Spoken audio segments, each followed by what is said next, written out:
ABP news देख रहे हैं आप, साथ आपके मैं हूं कुमकुम बिनवाल। कोरोना काल में प्लाज्मा थेरेपी धड़ल्ले से इस्तेमाल हो रही है। बेड और ऑक्सीजन के बाद जो दो चीजें सबसे ज्यादा डिमांड में रहीं वो था रेमडेसिविर इंजेक्शन और प्लाज्मा थेरेपी। प्लाज्मा के लिए लोग परेशान दिखे तो वहीं प्लाज्मा की खूब कालाबाजारी की बात भी सामने आई। इसके लिए लोगों को मोटी रकम भी खर्च करनी पड़ी।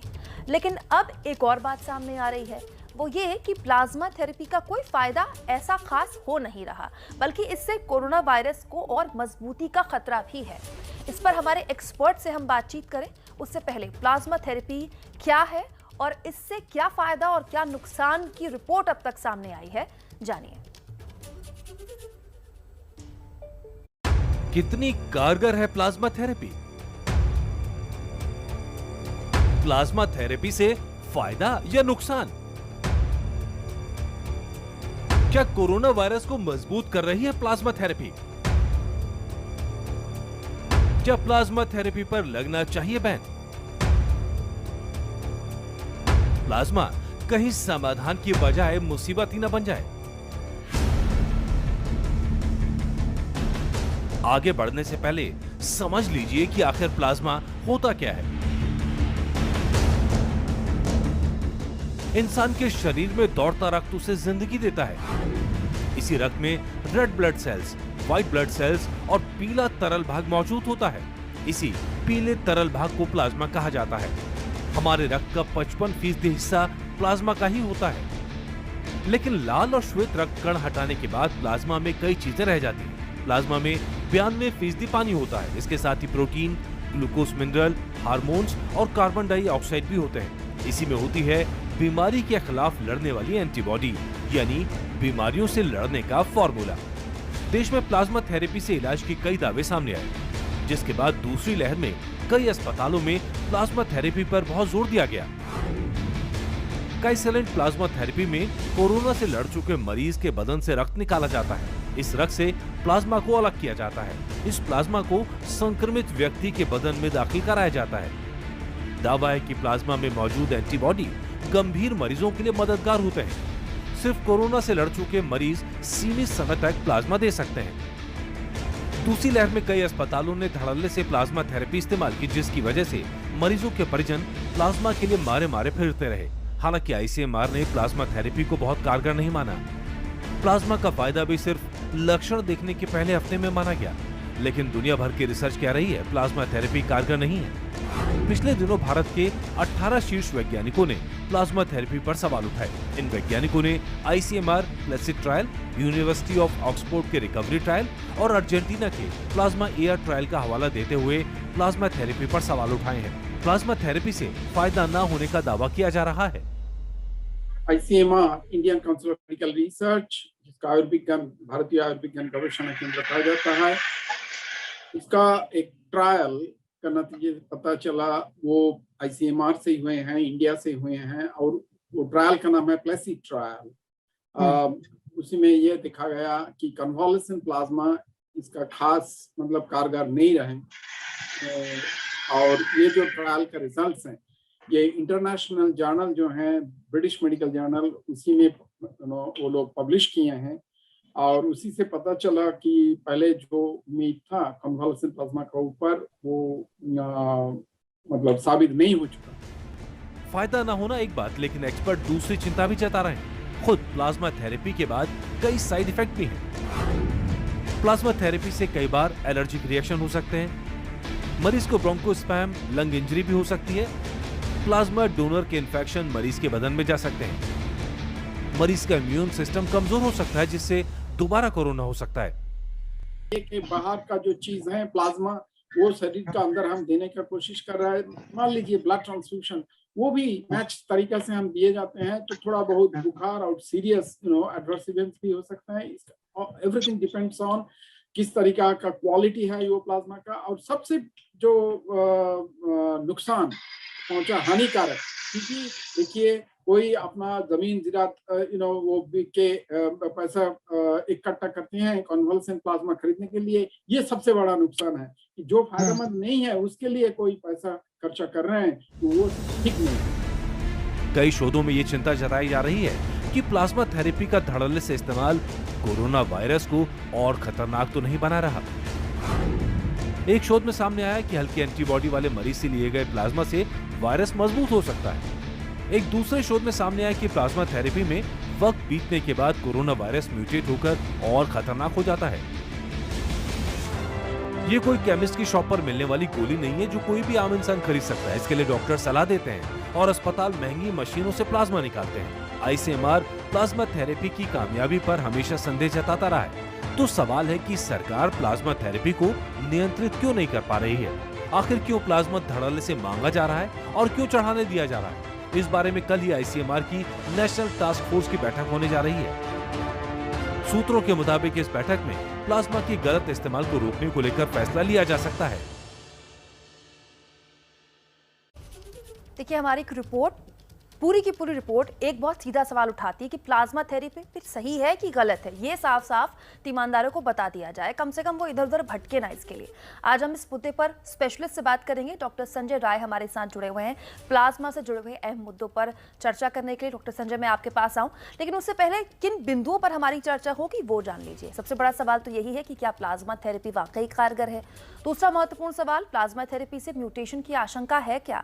तीसरा बड़ा सवाल, प्लाज्मा थेरेपी को क्या नीति पर फिर से विचार किया जाना चाहिए? चलिए, डॉक्टर संजय राय हमारे साथ जुड़े हुए हैं कम्युनिटी मेडिसिन एम्स से।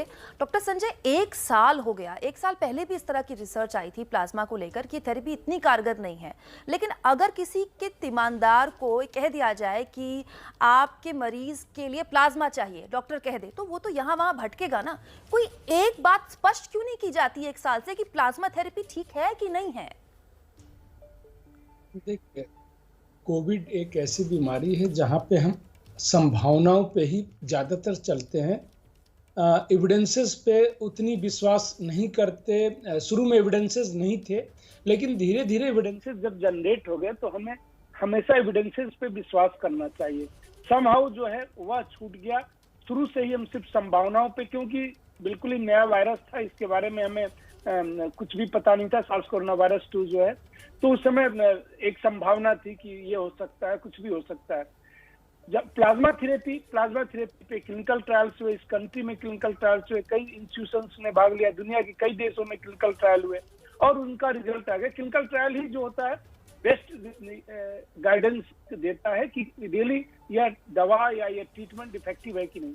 फाइनली आ गया कि प्लाज्मा थेरेपी से कोई एडिशनल बेनिफिट नहीं होने वाला है। इवन कुछ ने तो ये भी कहा कि वो नुकसान कर सकता है, बेनिफिट की तो छोड़िए, कि जान बचाने की जगह पे नुकसान भी कर सकता है। तो कुछ ट्रायल्स के रिजल्ट ये थे, बट फिर भी प्लाज्मा थेरेपी शुरू में जब शुरू किया गया था तो इस एजम्पशन के साथ शुरू किया गया था। उस समय एविडेंस नहीं थे कि प्लाज्मा में एंटीबॉडीज हैं और जब हम एंटीबॉडीज देंगे तो हो सकता है उस वायरस से लड़ने में सक्षम हो और उसको किल कर दे और हम जल्दी स्वस्थ हो जाए। इस एजम्पशन पे दिया गया और उस पे प्लाज्मा बैंक भी खोल दिया गया, सब कुछ खोला गया, ठीक है। उस समय तक एविडेंसेस नहीं थे, तब तक तो ये माना जाता है।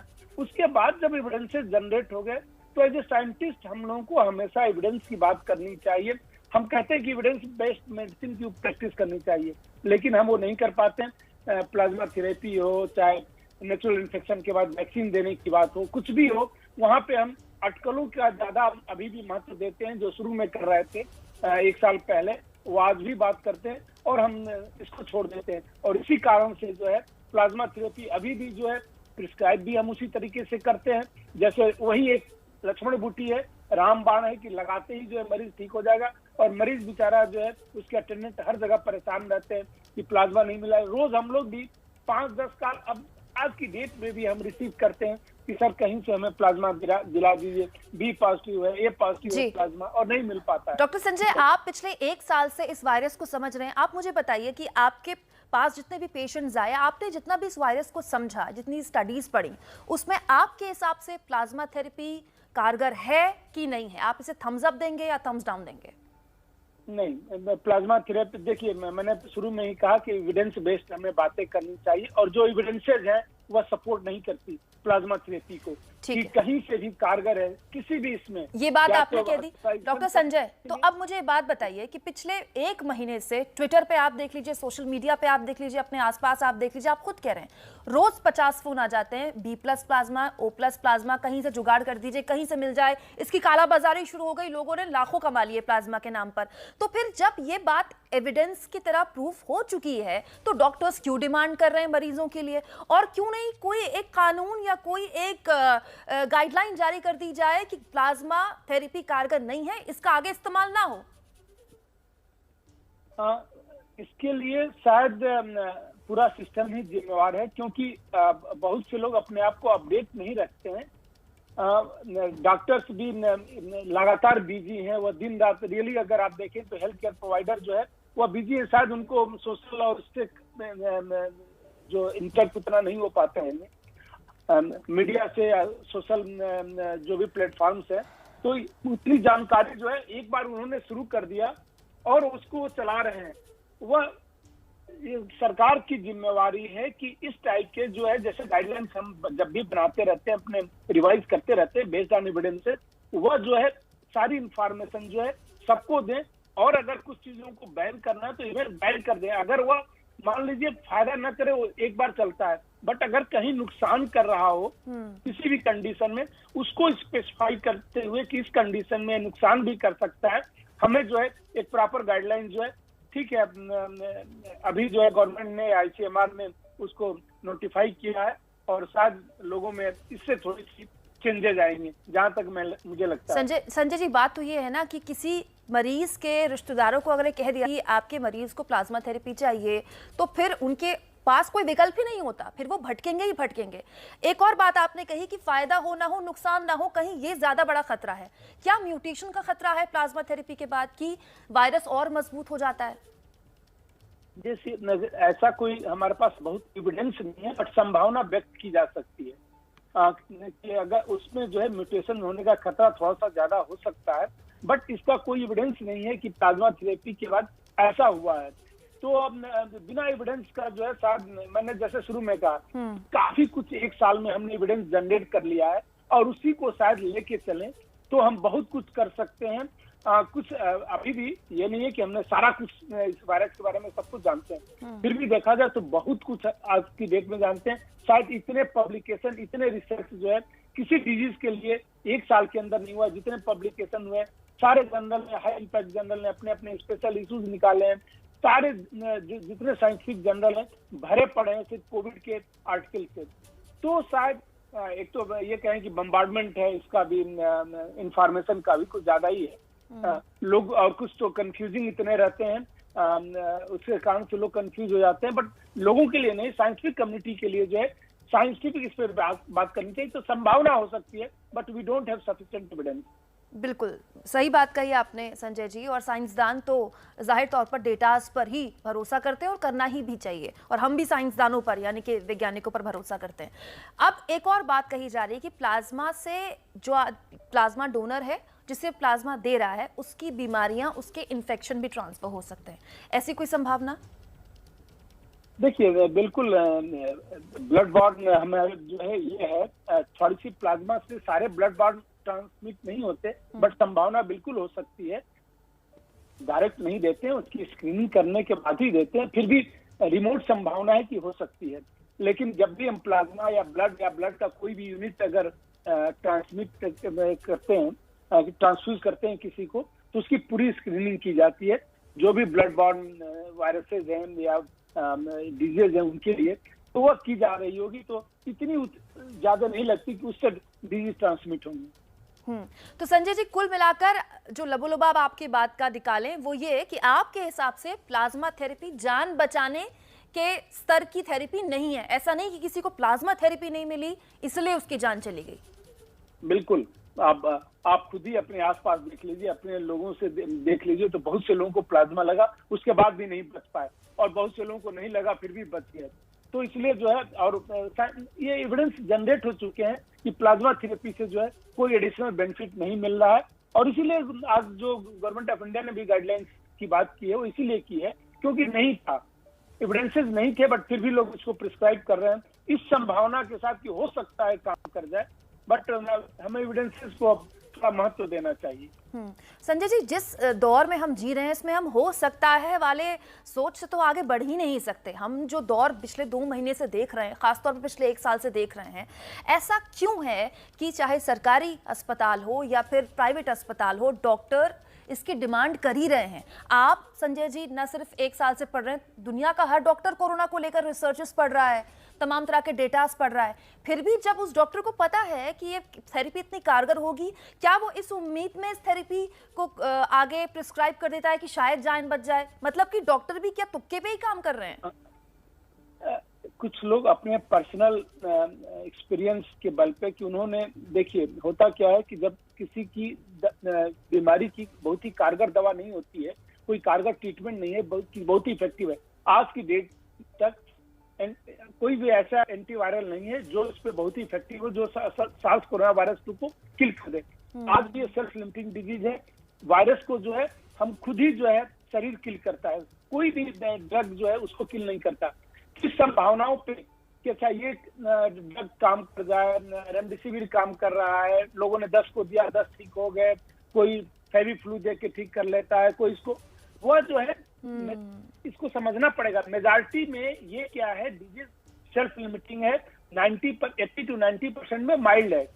आप उनमें अगर रेमडेसिविर चला दे या कोई भी दवा चला दे या प्लाज्मा चला दे, वो ऐसे ही उनकी रिकवरी होनी थी, लेकिन एक परसेप्शन हो जाता है कि शायद इसकी वजह से ठीक हो गए। घर वालों को भी लगता है कि अच्छा देखिए हॉस्पिटल में चल गया, तो जस्ट वैसे भी डॉक्टर का भी एक परसेप्शन हो जा रहा है, वो एविडेंस से ज्यादा अपने परसेप्शन पे बात कर रहे हैं कि ठीक है एविडेंस कुछ भी जनरेट नहीं हुआ है, बट मैंने इतने लोगों को ट्रीट कर लिया, इसलिए उसको जो है सेम को प्रिंसिपल को फॉलो करते हैं। वही मैंने कहा कि इसलिए जो है लोगों को जो है जिस तरीके से प्रिस्क्राइब कर रहे हैं वो परसेप्शन पे कर रहे हैं, कोई साइंटिफिक एविडेंस पे नहीं कर रहे हैं। और इसलिए जो है अगर किसी को लगता है कि किसी खास कंडीशन में जरूरत है, उसका एविडेंस उनके पास है, तो डेफिनेटली वो शेयर करके ये ट्रीटिंग फिजिशियन का प्रोगेटिव होना चाहिए, बट वो उसका रेशनल एक होना चाहिए। वो उसके अधिकार क्षेत्र में कोई भी किसी मरीज को ट्रीट करता है तो उसके अधिकार क्षेत्र में कि वो क्या प्रिस्क्राइब कर रहा है, बट उसका रेशनल होना चाहिए। इरेशनल चीजें जो है जिसका कोई साइंटिफिक एविडेंस नहीं है उसको प्रिस्क्राइब करना कहीं से उचित नहीं लगता। बहुत बहुत शुक्रिया आपका डॉक्टर संजय राय, आप जुड़े हमारे साथ और बहुत अच्छी बात आपने कही कि वायरस का इलाज साइंस के एविडेंस से होगा, डेटा से होगा। और 1 साल का डेटा ये बताता है कि प्लाज्मा थेरेपी इतनी कारगर नहीं है कि वो कोरोना के मरीज को मरने से बचा ले। हाँ, कुछ केसेस में प्लाज्मा थेरेपी कारगर हो सकती है, लेकिन अगर आप इस गलतफहमी में हैं कि आपका कोई मरीज अगर बहुत सीरियस है या आपके आसपास कोई प्लाज्मा थेरेपी के लिए दर भटक रहा है, प्लाज्मा थेरेपी उसे बचा लेगी, तो इतनी ताकत प्लाज्मा थेरेपी में नहीं है। और सबसे बड़ी बात, इस बात को साफ हुए 1 साल हो गया है, उसके बावजूद भी क्या कोई महत्वपूर्ण गाइडलाइन प्लाज्मा थेरेपी को लेकर नहीं आनी चाहिए कि कम से कम एक आम आदमी सड़क पर दर ना भटके और कालाबाजारी प्लाज्मा थेरेपी की ना हो पाए।